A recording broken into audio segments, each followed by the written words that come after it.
how do you call it, a chest infection, and I am an asthmatic, which isn't really ideal. And over the last few days, I had one day where I could barely get out of bed. The other 2 days felt okay, went to the United game against Arsenal, then felt even worse on the next day. So now I'm feeling okay. I'm still a bit, you could probably hear it in my poor little larynx and lungs. I'm not totally up to speed just yet, but I wanted to get some content out for you guys. I wanted to talk about some of the things we're going to talk about in this video and a few others, but I'm just going to say it. I'm filming a few of these back to back, so if you see me wearing this same shirt thinking, God, he needs to shower, I just got out of the shower and I'm filming these videos, so that's what that's coming about. And also, the editing might be a little bit different as well, because I'm working with a friend of mine to get some new and innovative stuff for you, which is showing you kind of where we're going this season. So if you are new, drop a like on the video, make sure you subscribe to join the biggest and healthiest community of Manchester United fans in the world. And now, like, I know I'm a couple of days late with this, but I wanted to kind of point out a few things that I saw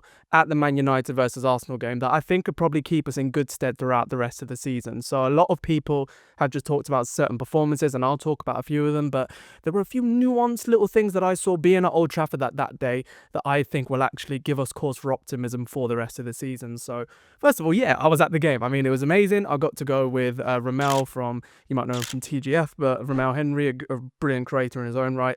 Big Man United fan as well. Hope to get him on the channel soon. Yeah, we got to go to watch it. Great seats as well. Shout out to So Rare for that. With some content coming on their channels, which I'm sure you'll see on their socials. So give them a follow as well.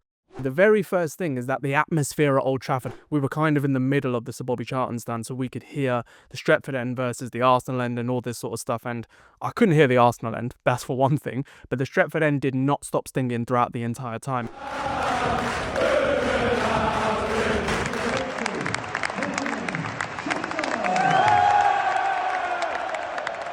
Cheering the team and being encouraged by what we were seeing and backing Ruben Amorim. I think that there is a massive thing with this fan base at the minute that Ruben Amorim is the guy that is starting to galvanise the team a little bit, and it's really nice to see. And I think if we could continue that, I want to get back to a stage, and me and Ramel said this, we want to get back to a stage where Old Trafford is a fortress again. Because you look back at the Sir Alex Ferguson era, and that was one of the key requisites for the success that he was able to have, is that people were scared to come to Old Trafford. And if you came there and you left with anything, that was a good day. Arsenal is a team that liked to have the ball. Arsenal is a team that liked to dominate possession and liked to move it around the pitch and manufacture the game in their eyes. And yet we're at 66% possession for the majority of the game. We've dropped to 62 at the end. And we're there controlling things. We're there dictating things. And the only reason we lost the game was because of a poor goalkeeping error. So I think there is, seriously, I think that the fans understand it. And talking to a lot of people after the game, and just my general feeling after leaving it, it was like, not happy with losing. You should never be happy with losing.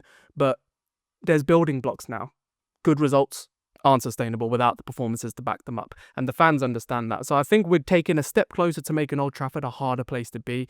And the second point, the intensity of the squad is completely different to last season. And we all saw it really in pre-season, that there were a lot of players that were starting to physically fill out a little bit. You look at Kobbie Mainoo, we saw Mason Mount looked really good. Diego Leon kind of comes with that sort of like dog in him as well. Like Joshua Zirkzee, man had a six-pack, I don't know where he's been hiding that. Casemiro looks a lot better. So you just think, okay, there's legs in this squad now. It feels like we're actually going to be, you know, bullying people, which is a really nice thing, because we've been too nice over the last few seasons, and we've not got in people's faces, and we've been easy to ignore.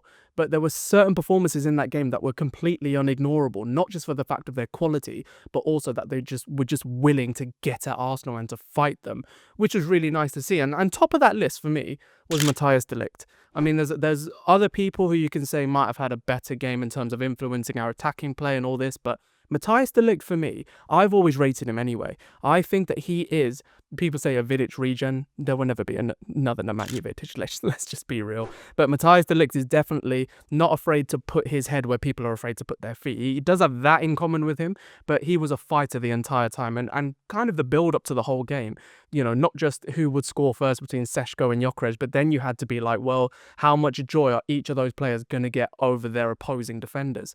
And Gyokeres, had zero joy. And when you're in a back three, you can either have a point where the three of you are just kind of manhandling the people that come up there, or you have what we did, and you had one person man-marking Gyokeres, which was Matheus the entire game until he was hooked after 60-odd minutes, and he was brilliant. Matheus was imperious in that game. He didn't put a foot wrong, and I thought it was fantastic. And there was even a point at the end of the game where Saka, little ricochet got through and on goal, last-minute ditch defending from him, and, he kept us in the game. So he's always been my number one central centre-back person.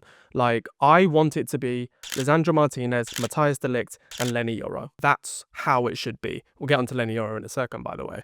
But there is so much cause for optimism looking at that back line, knowing that Matheus Ligt is the kind of person that will want to shut people up. And that's what that felt like. Like, this whole performance actually felt like we wanted to shut some people up this time. And that was really nice to see. And Matheus Ligt, for me, led the way. And I thought he was fantastic with that. I mentioned him already, but Leny Yoro, it's weird how when it comes to our defense, the person I'm least worried about is probably the person on paper that I should be the most worried about. I shouldn't be worried about a player who's played for Juventus and Bayern like Matthijs. I shouldn't be worried about Lisandro Martinez, technically a World Cup winner and doing all the things he's done. Harry Maguire, having captained England, he captained United at one point.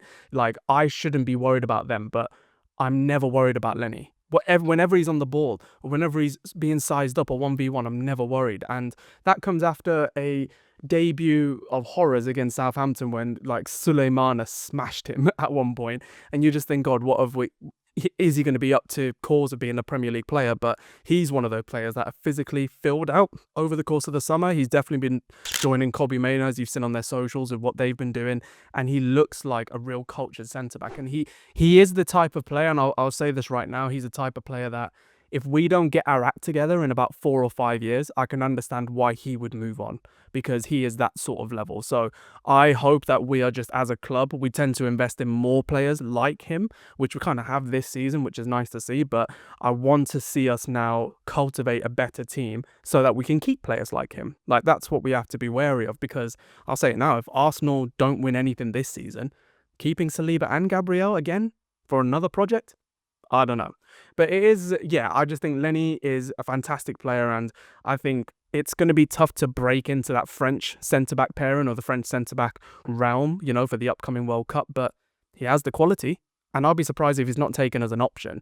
Just keep injuries clean, keep himself clean, which he always seems to do, and we've got a really solid player there. I maintain that Matheus Cunha is the most exciting transfer that we've made, and I'm just glad we made him early, because he clearly is fitting into that team quicker than the other two. He had a full preseason and everything, which is what we need to start doing as well to get these players up to code quicker. But Matheus Cunha was fantastic. And it's really nice to just see a player just take the ball and do something with it. It sounds very simple, but there aren't that many players in world football who do that anymore. Like, you have maybe a handful per league, and you don't definitely have one per club, but you have a few standout players that would just be like, can't see an option, I'm going to go make one.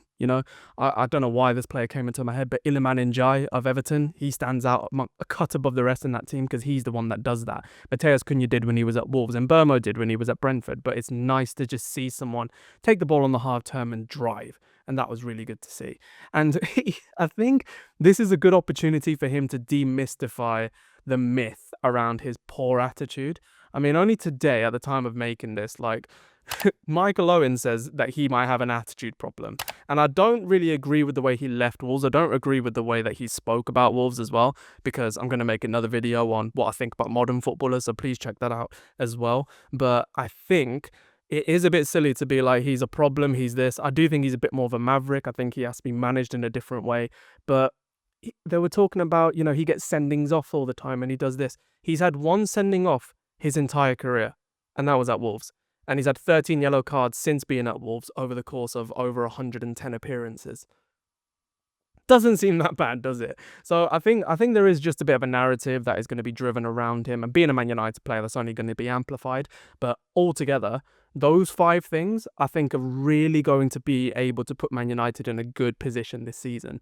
And playing once a week, now the only thought in my head Go and do that again. Fulham coming up, I think, is a really good test because I don't think they've recruited very well. I think even Marco Silva's a bit miffed at how little that they've recruited.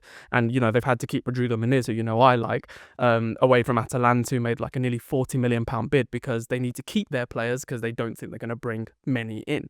So we're going to be facing a similar Fulham to what we did last year. They're not going to be facing the same Manchester United. And then after that, there's Burnley. So these next 2 games I expect to win. Simple as that. I expect to score and I expect to win.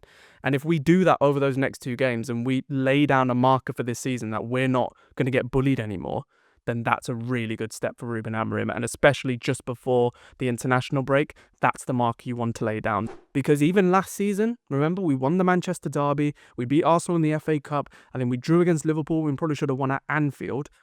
We need to do this week in, week out. And now with 1 game a week, like no European football, there are no excuses. So I don't want to hear any excuses, frankly. I want to hear culpability on these players.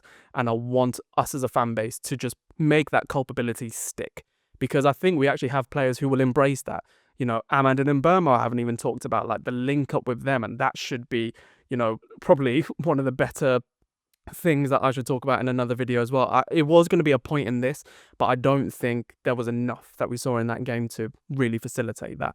But those 5 things that I talked about today in terms of the fans and how we're feeling and the intensity of the squad, the belief in the manager, the belief around the club, Leny Yoro, Cunha and Ligt, I think there are going to be some really exciting things to take from that game and to keep hold for the rest of the season. But what do you think? What was your biggest takeaways from that game of Manchester United against Arsenal? What do you think is going to happen against Fulham?